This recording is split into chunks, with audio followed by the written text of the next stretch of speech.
মনটা সত্যি খুব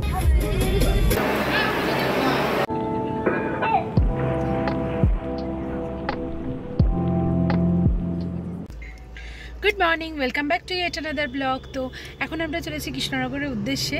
প্রায় অনেকটা রাস্তায় পেরিয়ে চলে এসেছি। এখন বাজে ওই 8:30 মতো। আর আমরা বারাসাত পেরিয়ে গেছি।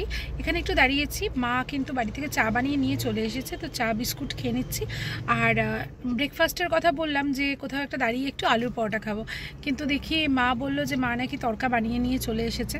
এই কারণে এখন সৌমেন গেল, সামনে একটা দোকান আছে এখানটাতে গেল, যে যদি রুটি পায় আর ওই কাগজের প্লেটগুলো হয় না, কাগজের প্লেট যদি পায় নিয়ে চলে আসবে, তাহলে গাড়িতে বসেই আমাদের কিন্তু ব্রেকফাস্টটা হয়ে যাবে। তারপরে আবার রওনা দেবো। ইচ্ছে আছে আজকে একটু বড়মা দর্শন করব। জানি না, বড়মা দর্শন তো আর ইচ্ছার ওপরে হয় না, ভাগ্যের ওপরে হয়। তো দেখা যাক, যদি ভাগ্যে থাকে, যদি বড়মা ডাকে, তাহলে দর্শন হবে। আর ওই পেছনে আমার চিনি সোনা বসে, আর এই পাশে মা বসে রয়েছে। মা একটু মুখটা দেখাও। আর সামনে সৌমেন, ওই বললাম না দোকানে গেছে, ওই দোকানটাতে সৌমেন এখন গেছে। তাহলে আসুক, আমি কিন্তু পুরোটাই আপনাদের সাথে শেয়ার করে দেবো। রুটি পায়নি, তাই এই কোয়ার্টার পাউরুটিগুলো এনেছে। আর এই পাউরুটিগুলো দিয়েও কিন্তু তড়কা বা কষা মাংস খেতে কিন্তু দারুণ লাগে। তাহলে চলুন ব্রেকফাস্টটা সেরে ফেলি। ফার্স্ট পর্ব শেষ হওয়ার সাথে সাথেই কিন্তু হাতে চলে এলো গরম গরম দুধ চা, আর তার সাথে করে দুটো ক্রিম বিস্কুটও কিন্তু খেয়ে নিলাম। কৃষ্ণনগর যাওয়ার পথে বারাসাতেই প্রায় দাঁড়ালাম 1 ঘন্টা। ব্রেকফাস্ট, চা সব কিছু খেয়ে আবার রওনা দিয়েছি কৃষ্ণনগরের পথে। তো একটা জিনিস লক্ষ্য করলাম, এখন রাস্তাগুলো কিন্তু দারুণ সুন্দর করে দিয়েছে। আগে যখন কৃষ্ণনগর আসতাম, এই কয়েক মাস আগের কথাই বলছি, তখনও কিন্তু রাস্তা এতটাই বাজে ছিল, এতটাই জার্কিং হতো, বিরক্ত লেগে যেত।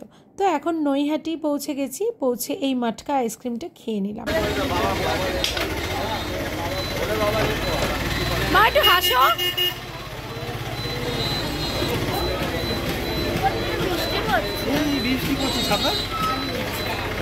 বড়মার কাছে কিন্তু আমরা চলে আসতে পেরেছি। বলছিলাম না, নিজেই টেনশনে ছিলাম যে বড়মার দর্শন পাবো কি পাবো না। তো ফাইনালি দেখতে পেলাম লাইন কিন্তু রয়েছে। অম্বুবাচীর পরের দিন, তাই বেশ অনেক লোকই কিন্তু চলে এসেছে।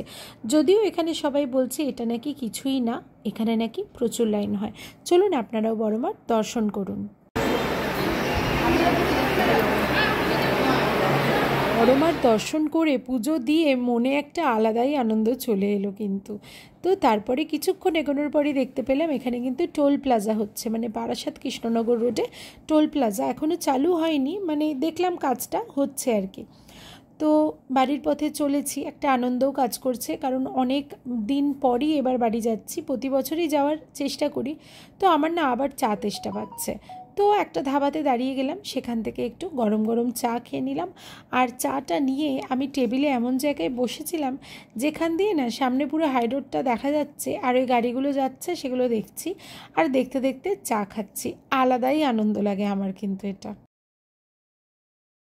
3 ঘন্টার জার্নি পেরিয়ে আমরা কিন্তু চলে এসেছি কৃষ্ণনগর বাড়িতে। অনেক দিন পর আবার কিন্তু এই বাড়িতে এলাম।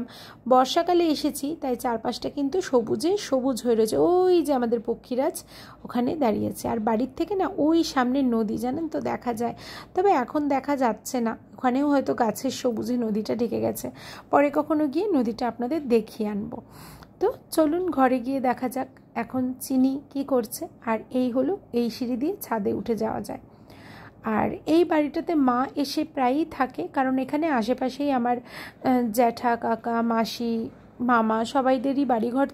তো মা এখানে থাকতেই বেশি ভালোবাসে। মা কিন্তু বছরে মানে বেশিরভাগ সময়টা এখানেই কাটায়। আর এই দেখুন আমার চিনি সোনা এসেই কিন্তু ফোন নিয়ে বসে গেছে। আর আমরা তো কোনো রকম জামা কাপড় নিয়ে আসিনি, আমরা মেনলি এসেছি, মা আসতে চাইছিল তাই মাকে পৌঁছে দিয়ে যেতে এসেছি। 2000 years later. তো বাড়িতে ঢুকে কিছুক্ষণ রেস্ট নিয়ে তারপরেই কিন্তু আমরা আবার রওনা দিয়েছি কলকাতার উদ্দেশ্যে। আর কৃষ্ণনগর যাবো, মিষ্টি খাবো না তা তো হয় না। ওখানকার মিষ্টি কিন্তু একদম জগৎ বিখ্যাত বলতে পারেন। কিছু মিষ্টি কিনে নিলাম, রাস্তায় যেতে যেতে কিন্তু খাবো। তো তারপরে রওনা দিলাম বাড়ির প্রতি, আর চারপাশে সেই সবুজের সমারোহ। রাস্তাটা এখন এত সুন্দর হয়ে গেছে যে কি বলবো। আগে যেরকম দীঘা যেতাম মানে রোড ট্রিপটা খুব এনজয় করতে করতে, এখন দেখছি কৃষ্ণনগরেও সেটাই কিন্তু হচ্ছে। দেখুন সবুজ পল্লী কী স্পেলিং লিখেছে, সবুজ পল্লী, মানে সত্যি বাবা পারেও এরা। তো যাই হোক, ফাইনালি এবার বাড়ির পথে রওনা দিলাম। ব্লগটা ওই অবধি রাখলাম। চ্যানেলটা ভালো লাগলে সাবস্ক্রাইব করে দেবেন। সবাই খুব ভালো থাকবেন।